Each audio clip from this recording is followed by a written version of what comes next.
नमस्कार कक्षा नौवीं के प्रिय छात्रों, प्रकल्प फन विद हिंदी में आपका स्वागत है। आज हम स्पर्श के गद्य भाग में से शरद जोशी द्वारा रचित तुम कब जाओगे अतिथि पर विचार करेंगे। शरद जोशी की भाषा सहज और सरल है। तत्सम शब्द का प्राचुर्य है, लेकिन उर्दू और अंग्रेजी के शब्द भी पाए जाते हैं। हास परिहास इनकी रचनाओं में विशेष स्थान पाता है। ये कटाक्ष भी करते हैं और समाज के ऊपर पैने व्यंग्य भी करते हैं। ये लेख उन अतिथियों के बारे में है जो बिना सूचना दिए अपने रिश्तेदार के घर पहुंच जाते हैं और उनकी मेज़बानी का पूरा फायदा उठाते हैं। बहुत रोचक तरीके से लिखा गया है क्योंकि इसमें हास्य भी है और व्यंग्य भी। चलिए पाठ की ओर चलते हैं।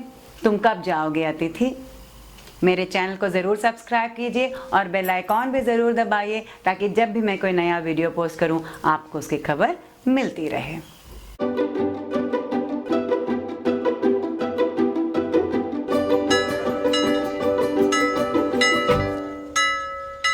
पाठ का नाम है तुम कब जाओगे अतिथि और लेखक हैं शरद जोशी।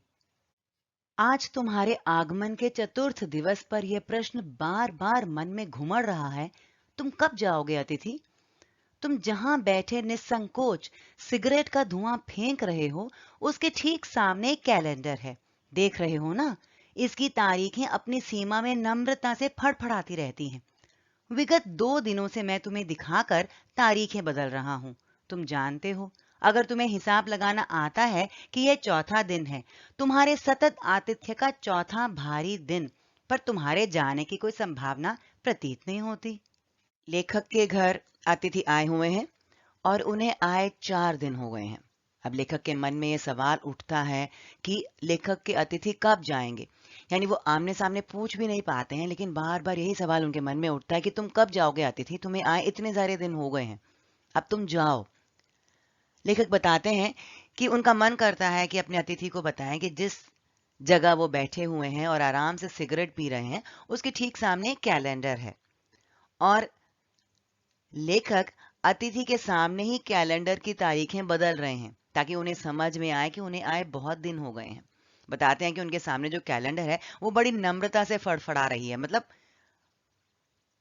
कैलेंडर के जो पन्ने हैं वो उड़ रहे हैं, आराम से उड़ रहे हैं। अगर अतिथि का ध्यान उन पर जाएगा तो उन्हें समझ में आएगा कि कितने सारे दिन हो गए उन्हें यहाँ पर आकर। अब लेखक उनका आतिथ्य तो करते ही हैं। आतिथ्य यानी मेजबानी। जब अतिथि आता है तो उसे अच्छा खाना पिलाना होता है, उसके साथ अच्छी बातचीत करनी होती है, तो लेखक ये सब करते हैं। लेकिन कहते हैं कि तुम्हें आए 4 दिन हो गए हैं और सतत आतिथ्य यानी लगातार मेजबानी करते करते हमें 4 दिन हो गए हैं और तुम्हारे जाने की कोई संभावना ही नहीं। संभावना यानी आशा। लेखक के अतिथि को आए 4 दिन हो गए हैं, लेकिन उनके व्यवहार, उनके तौर तरीके को देखकर लग नहीं रहा कि वो जाने के लिए तैयार हैं और लेखक चाहते हैं कि वो चले जाएं, क्योंकि लेखक के पैसे भी खर्च हो रहे हैं, लेखक का समय भी व्यर्थ हो रहा है। अब उनसे मेजबानी और ज्यादा नहीं की जा रही। लाखों मील लंबी यात्रा करने के बाद वे दोनों एस्ट्रोनॉट्स भी इतने समय चांद पर नहीं रुके थे जितने समय तुम एक छोटी सी यात्रा कर मेरे घर आए हो। तुम अपने भारी चरण कमलों की छाप मेरी जमीन पर अंकित कर चुके। तुमने एक अंतरंग निजी संबंध मुझसे स्थापित कर लिया। तुमने मेरी आर्थिक सीमाओं की बैंजनी चट्टान देख ली। तुम मेरी काफी मिट्टी खोद चुके। अब तुम लौट जाओ अतिथि। तुम्हारे जाने के लिए यह उच्च समय अर्थात हाई टाइम है। क्या तुम्हें तुम्हारी पृथ्वी नहीं पुकारती। लेखक अपने मेहमान को बताने की कोशिश करते हैं कि जो एस्ट्रोनॉट्स यानी जो अंतरिक्ष यात्री चांद पर गए थे, इतनी लंबी यात्रा करने के बाद जब वो चांद पर उतरे थे तो वहां पर भी ज्यादा वक्त के लिए नहीं ठहरे थे, वापस लौट आए थे जल्दी। इसलिए कहते हैं कि तुम मेरे घर इतनी छोटी सी यात्रा करके आए हो तो चले जाओ। अंतरिक्ष यात्री से भी ज्यादा समय तुम यहाँ रह चुके हो। कहते हैं तुम अपनी भारी चरण कमलों की छाप, यहाँ पे चरण कमल यानी कमल रूपी चरण, अतिथि के चरणों को कमल के समान माना जाता है यानी पवित्र माना जाता है। तुम्हारे चरणों के छाप मेरे घर में बहुत गहरे हो चुके हैं। अब तुम्हारे जाने का वक्त आ चुका है। कहते हैं कि तुमने मेरे साथ बहुत गहरा निजी संबंध स्थापित कर लिया है, तो अब तुम्हारे जाने का समय आ चुका है। लेखक की आर्थिक स्थिति ठीक नहीं है। कहते हैं कि तुमने मेरी आर्थिक स्थिति की बैंजनी चट्टान देख ली। अब यहाँ पर मैं समझा दूं कि ये बैंजनी चट्टान का अर्थ क्या है। आप लोग जानते हैं कि इंद्रधनुष में 7 रंग होते हैं। बैंजनी, नीला बैंजनी, नीला, हरा, पीला, संतरी और लाल। इनमें बैंजनी रंग सबसे ज्यादा झुका रहता है, सबसे नीचे की तरफ रहता है जो 7 रंग होते हैं उसमें, और सबसे ज्यादा झुका रहता है। और इसीलिए लेखक अपने मेहमान से कहते हैं कि तुमने मेरी बैंजनी चट्टान देख ली, यानी मैं जितना हो सकता था उतना झुक चुका हूं तुम्हारे आतिथ्य में। अब तुम्हारे जाने का वक्त आ गया है। तुमने मेरी काफी मिट्टी खोद ली है। मिट्टी खोदना यानी परेशान करना। कहते हैं तुमने मुझे बहुत परेशान कर लिया है, अब और मैं सहन नहीं कर पाऊंगा। कहते हैं तुम्हारे जाने का यह अच्छा वक्त है, उच्च वक्त आ चुका है, अब तुम यहाँ से निकल जाओ। और फिर उनसे पूछते हैं कि क्या तुम्हारे अपने घर की याद नहीं आ रही? इतने दिनों से तुम मेरे घर में हो, अब तुम्हारे घर की याद क्या तुम्हें नहीं सता रही? तुम वापस चले जाओ अतिथि। उस दिन जब तुम आए थे, मेरा हृदय किसी अज्ञात आशंका से धड़क उठा था। अंदर ही अंदर कहीं मेरा बटुआ कांप गया। उसके बावजूद एक स्नेह भीगी मुस्कुराहट के साथ मैं तुमसे गले मिला था और मेरी पत्नी ने तुम्हें सादर नमस्ते की थी। तुम्हारे सम्मान में हो अतिथि, हमने रात के भोजन को एकाएक उच्च मध्यम वर्ग के डिनर में बदल दिया था। तुम्हें स्मरण होगा कि 2 सब्जियों और रायते के अलावा हमने मीठा भी बनाया था। इस सारे उत्साह और लगन के मूल में एक आशा थी। आशा थी कि दूसरे दिन किसी रेल से एक शानदार मेहमान नवाजी की छाप अपने हृदय में ले तुम चले जाओगे। हम तुमसे रुकने के लिए आग्रह करेंगे, मगर तुम नहीं मानोगे और एक अच्छे अतिथि की तरह चले जाओगे। पर ऐसा नहीं हुआ। चलिए समझते हैं। ये जितनी भी बातें हो रही हैं, वास्तव में लेखक अपने मन में ही कह रहे हैं। वो अतिथि के सामने जोर से कुछ नहीं कह रहे, लेकिन अपने मन में ही वो अपने अतिथि के साथ बातें कर रहे हैं।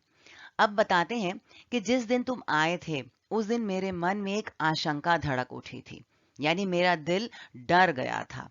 क्यों? क्योंकि अंदर ही अंदर मेरा बटुआ कांप गया था। बटुआ कांप जा रहे, नहीं, हम पैसे कहाँ रखते हैं? बटुए में। तो लेखक के बटुए को भी पता था कि उसमें से जो पैसे हैं वो निकल जाएंगे, यानी लेखक को पता था कि पैसे खर्च होने वाले हैं। कहते हैं इसके बावजूद मैं बड़े प्यार से तुमसे मिला था, मैंने बड़े आदर और सम्मान के साथ तुम्हारा स्वागत किया था, मेरी पत्नी ने तुम्हारा सम्मान और आदर के साथ स्वागत किया था।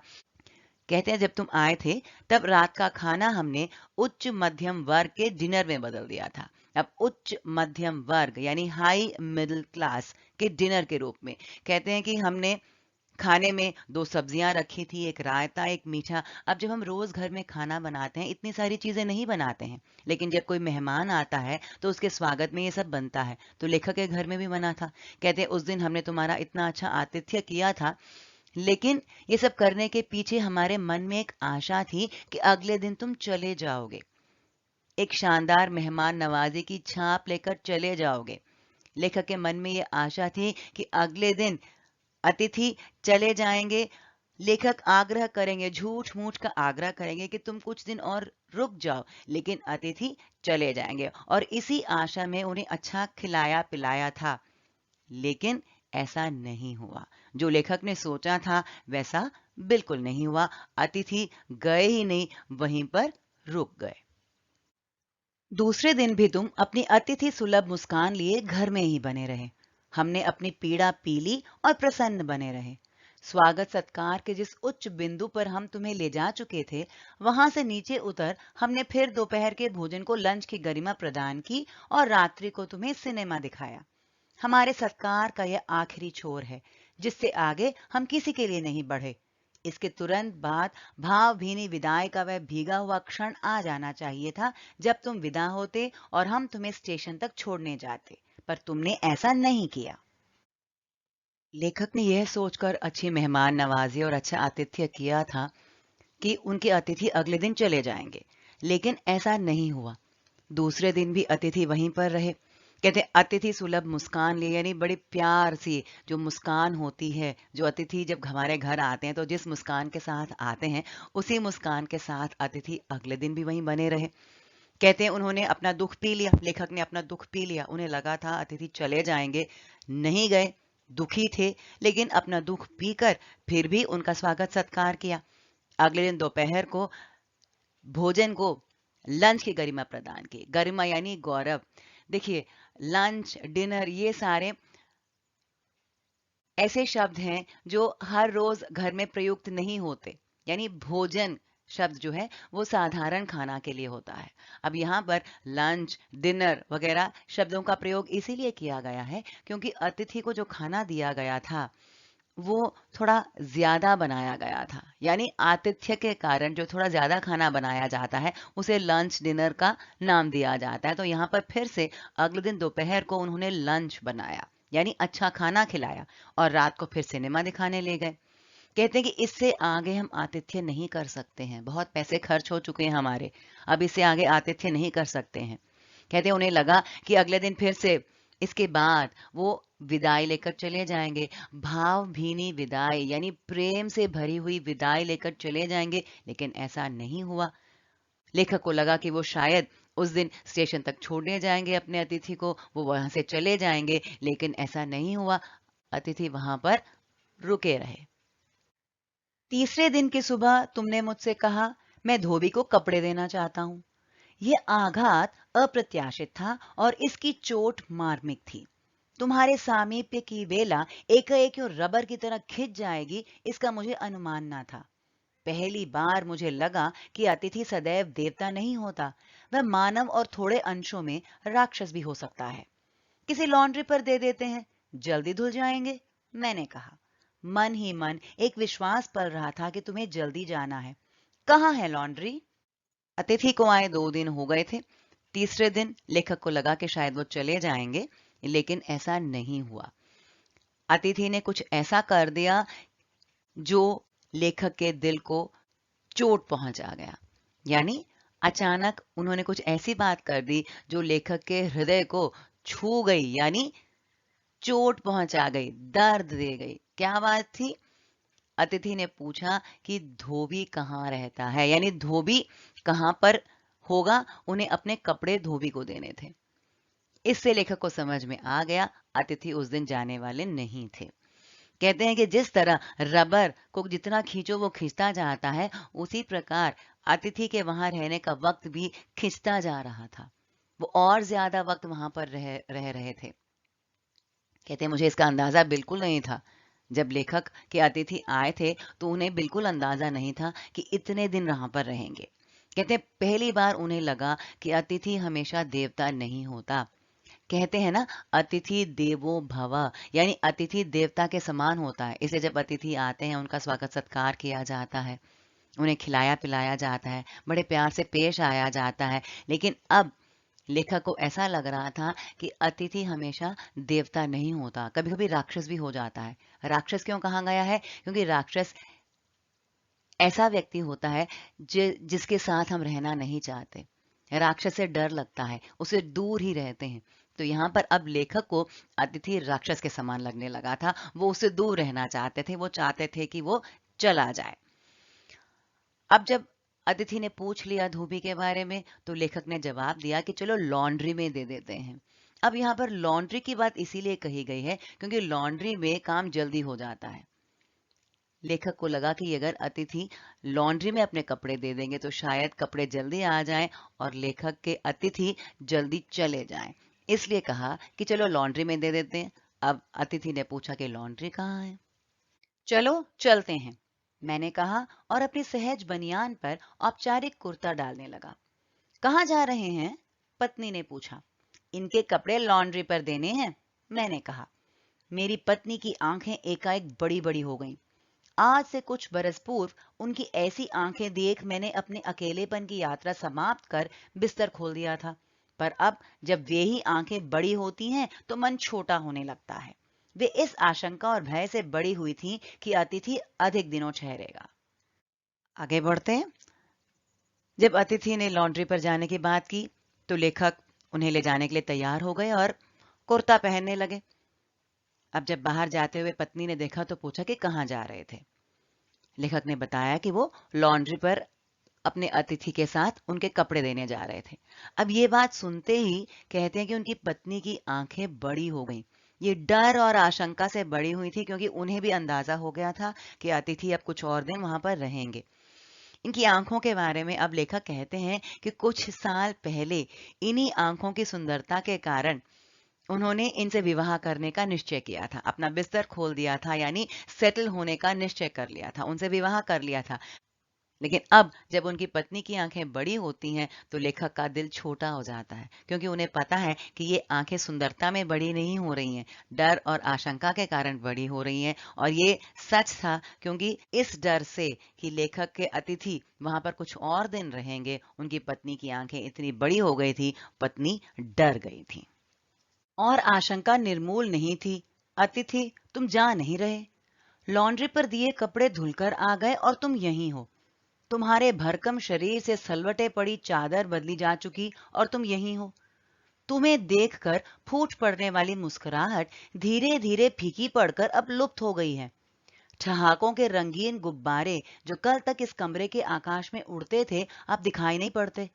बातचीत की उछलती हुई गेंद चर्चा के क्षेत्र के सभी कोनलों से टप्पे खाकर फिर सेंटर में आकर चुप पड़ी है। अब इसे ना तुम हिला रहे हो, ना मैं।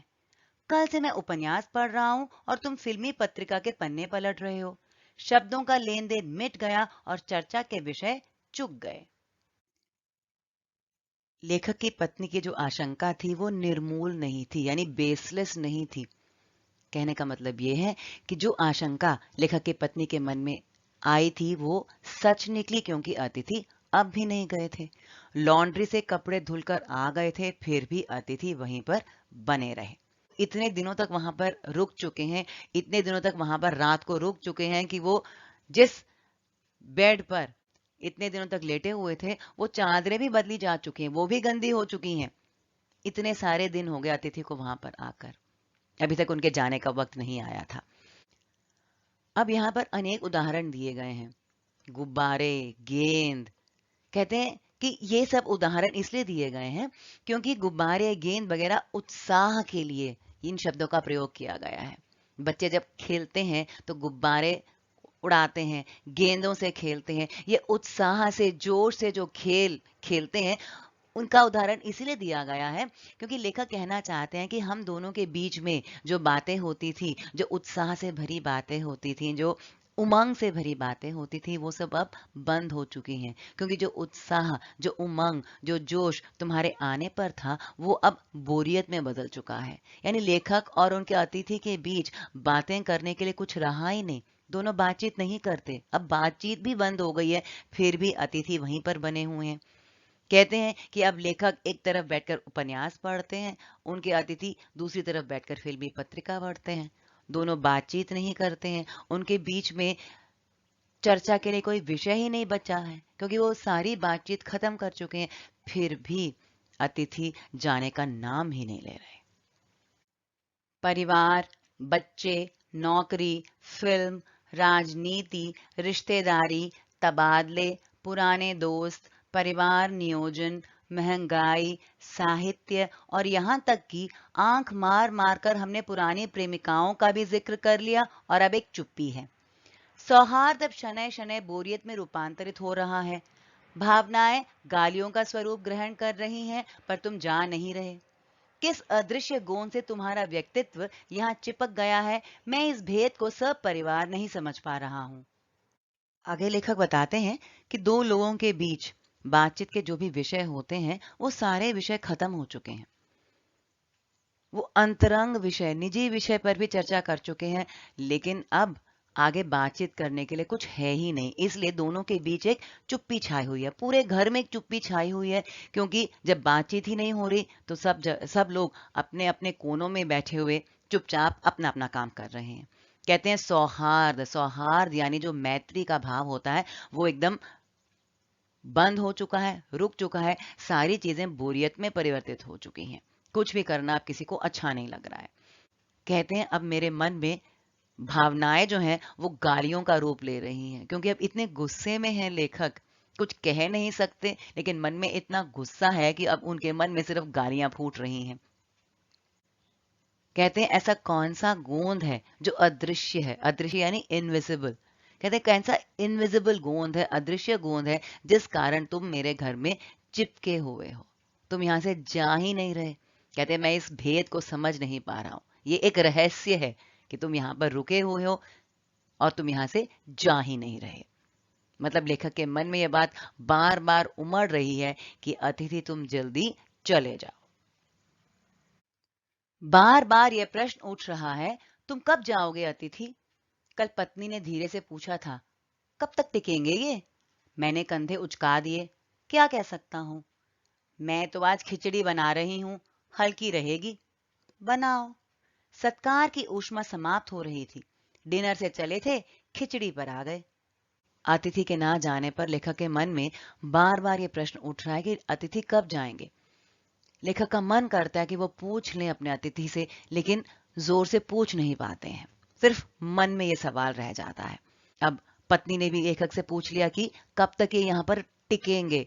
टिकेंगे शब्द जो है रुकेंगे के लिए आया है, लेकिन ये शब्द सम्मान रहित शब्द है। यानी अब लेखक की पत्नी के मन में भी कोई सम्मान नहीं रहा, वो भी चाहती हैं कि अतिथि चले जाएं।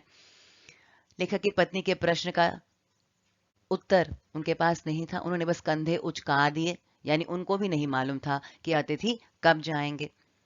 पत्नी ने कहा कि वो अब खिचड़ी बनाने वाली हैं। यानी जब अतिथि आए थे तो डिनर से शुरुआत की थी, अब खाना खिचड़ी तक आ गया है। एक तो था कि उनकी आर्थिक स्थिति इतनी नहीं थी कि हर रोज अच्छा अच्छा खाना बनाया जाए, और अब बोरियत भी आ चुकी थी। बहुत दिन हो चुके थे अतिथि को आए, तो उनके मन में जो स्वागत सत्कार की ऊष्मा थी, जो गर्मी थी, वो अब समाप्त हो चुकी थी। जो प्यार, जो सौहार्द, जो सम्मान वो पहले था, अतिथि के आते ही था, वो खत्म हो चुका था। अब इनके मन में कोई इच्छा नहीं थी कि अतिथि को प्यार से खाना खिलाया जाए। अब डिनर खिचड़ी में बदल रहा था, यानी खाना भी एकदम साधारण तरीके में परिवर्तित हो चुका था। फिर भी अतिथि नहीं गए। अब भी अगर तुम अपने बिस्तर को गोलाकार रूप प्रदान नहीं करते तो हमें उपवास तक जाना होगा। तुम्हारे मेरे संबंध एक संक्रमण के दौर से गुजर रहे हैं। तुम्हारे जाने का यह चरम क्षण है। तुम जाओ ना अतिथि। तुम्हें यहाँ अच्छा लग रहा है ना? मैं जानता हूँ दूसरों के यहाँ अच्छा लगता है। अगर बस चलता तो सभी लोग दूसरों के यहाँ रहते, पर ऐसा नहीं हो सकता। अपने घर की महत्ता के गीत इसी कारण गाए गए हैं। होम को इसी कारण होम स्वीट होम कहा गया है कि लोग दूसरे के होम की स्वीटनेस को काटने ना दौड़ें।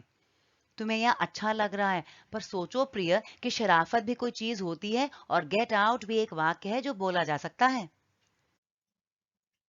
लेखक के घर में अब खाना खिचड़ी तक पहुंच चुका था। वे कहते हैं कि अगर अब भी अतिथि नहीं गए तो शायद उन्हें उपवास तक जाना होगा, यानी खाना नहीं बन पाएगा। वो अपने अतिथि को कहने की कोशिश करते हैं कि उनका जो संबंध था, अब वो एक संक्रमण के दौर से गुजर रहा था। संक्रमण के दौर से गुजरना यानी संक्रमण यानी बदलाव। उनके संबंध में एक बदलाव आ रहा था। जो प्यार था पहले, वो अब खत्म हो रहा था। कहते हैं कि तुम्हारे जाने का अब अंतिम छोर आ गया है, चरम क्षण यानी अंतिम छोर। इससे ज्यादा मेहमान नवाजी हम नहीं कर पाएंगे। अब तुम्हें चले जाना चाहिए। कहते हैं कि मुझे लग रहा है कि तुम्हें यहाँ रहना अच्छा लग रहा है, लेकिन दूसरों के यहाँ हमेशा नहीं रहना चाहिए। दूसरों के यहाँ अच्छा लगता है क्योंकि ये औपचारिकता होती है कि जब हमारे घर में कोई आए तो हम उनसे बड़े प्यार से रहें, लेकिन औपचारिकता ज्यादा देर तक नहीं रह सकती, वो भी खराब लगने लगती है थोड़े दिनों बाद। कहा जाता है होम स्वीट होम, यानी हर एक व्यक्ति को अपना घर प्यारा लगता है, लेकिन इसका मतलब ये नहीं कि दूसरों के घर को खराब किया जाए, दूसरों के घर के प्रेम को खराब किया जाए। और अतिथि बिल्कुल ऐसा ही कर रहे हैं, लेखक के घर के स्वीटनेस को, यानी वहां के माहौल को खराब कर रहे हैं। कहते हैं कि हो सकता है कि तुम्हें अच्छा लग रहा हो यहाँ पर रहते रहते, लेकिन शराफत कोई चीज होती है। मतलब ये लेखक अपने अतिथि से कहना चाहते हैं कि शराफत से तुम चले जाओ। जिस तरह एक शरीफ व्यक्ति कुछ दिन दूसरों के घर में रहकर अपने आप वहां से निकल जाता है, उसी तरह तुम चले जाओ। नहीं तो मैं गेट आउट भी कह सकता हूँ। कहते हैं कि लेखक का कहना है कि मैं गेट आउट शब्द का प्रयोग कर सकता हूँ, लेकिन मेरी शराफत है, मैं शरीफ होने के कारण इस शब्द का प्रयोग नहीं कर रहा हूँ। इसलिए अपने आप ही शरीफ बनकर तुम चले जाओ, मुझसे ये शब्द मत कहलवाओ। अपने खर्राटों से एक और रात गुंजायमान करने के बाद कल जो किरण तुम्हारे बिस्तर पर आएगी वह तुम्हारे यहाँ आगमन के बाद पांचवें सूर्य की परिचित किरण होगी। आशा है वह तुम्हें चूमेगी और तुम घर लौटने का सम्मानपूर्ण निर्णय ले लोगे।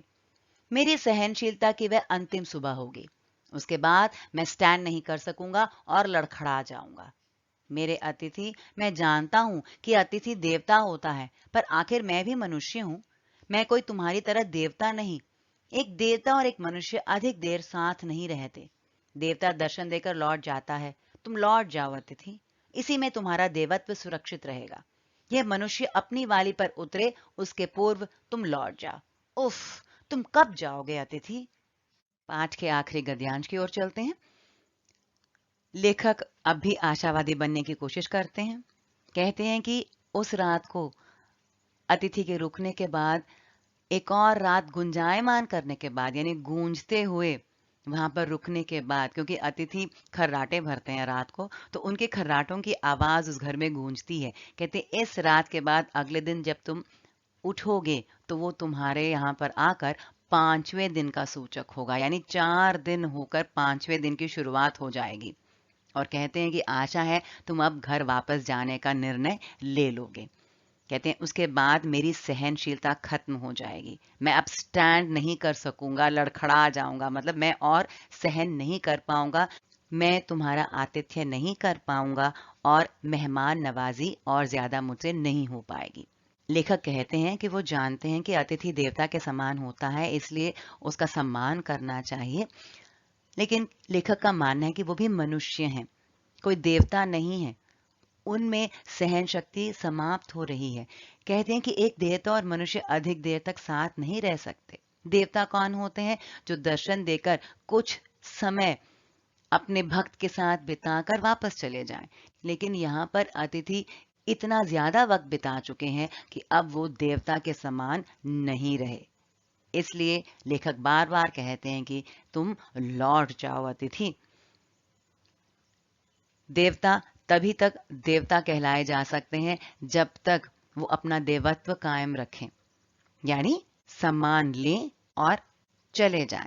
लेकिन यहाँ पर अतिथि बहुत समय बिता चुके हैं, सम्मान ले चुके हैं, लेकिन अब वो सम्मान देने की बारी लेखक की खत्म हो चुकी है।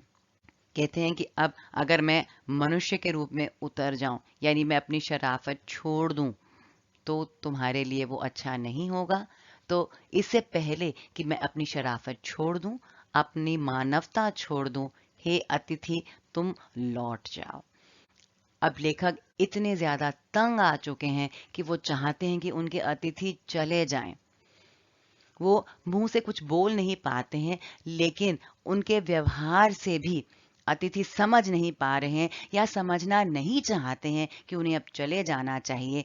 अभी तक अतिथि वहीं पर बने हुए हैं। लेखक बार बार यही कहने की कोशिश करते हैं कि हे अतिथि तुम चले जाओ। चलिए अब कुछ बहुविकल्पी प्रश्न देख लेते हैं।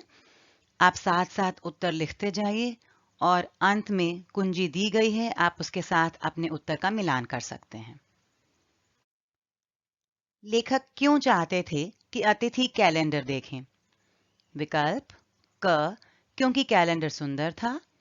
ख, क्योंकि लेखक जताना चाहते थे कि अतिथि को आए वह चौथा दिन था। ग, क्योंकि लेखक चाहते थे कि अतिथि कुछ दिन और रुके। घ, क्योंकि लेखक कैलेंडर को बातचीत का विषय बनाना चाहते थे। किस आशा से रात के भोजन को डिनर का रूप दिया गया था? विकल्प क, अतिथि कुछ दिन रुक जाएंगे। ख, अतिथि बार बार आते रहेंगे। ग, अतिथि अगले दिन चले जाएंगे। घ, अतिथि उनके बहुत नजदीकी थे। कौन सा आघात अप्रत्याशित था? विकल्प क, अतिथि पिक्चर देखना चाहते थे। ख, अतिथि धोबी को कपड़े देना चाहते थे। ग, अतिथि लौट जाना चाहते थे। घ, अतिथि भोजन खाना चाहते थे। लेखक की पत्नी की आंखें बड़ी बड़ी क्यों हो गईं? विकल्प क, डर और आशंका से। ख, प्रेम और सम्मान से। ग, क्रोध और घृणा से। घ, लालच और स्वार्थ से। सत्कार की ऊष्मा समाप्त होने पर क्या बदलाव आया? विकल्प क, सब चाव से डिनर खाने लगे। ख, रोज बाहर से खाना मंगवाया जाने लगा। ग, डिनर ने खिचड़ी का रूप ले लिया। घ, अतिथि खुद खाना पकाने लगे। कौन अधिक देर तक साथ नहीं रहते? विकल्प क, देवता और दानव। ख, दानव और मनुष्य। ग, दो मनुष्य। घ, देवता और मनुष्य। अतिथि के बहुत दिनों तक रहने पर निम्नलिखित बदलाव में से कौन सा विकल्प गलत है? विकल्प क, कई चादरें बदली जा चुकी थीं। ख, सब अपने अपने काम में व्यस्त रहने लगे। ग, रोज मजेदार खाना बनाया जाता। घ, बातों का सिलसिला खत्म हो चुका था। लेखक ने क्यों सुझाया कि अतिथि के कपड़े लॉन्ड्री में दिए जाएं? विकल्प क, क्योंकि लॉन्ड्री में कम पैसे लगते। ख, क्योंकि लॉन्ड्री से कपड़े जल्दी आ जाते। ग, क्योंकि लॉन्ड्री का मालिक लेखक का दोस्त था। घ, क्योंकि लॉन्ड्री घर के पास था।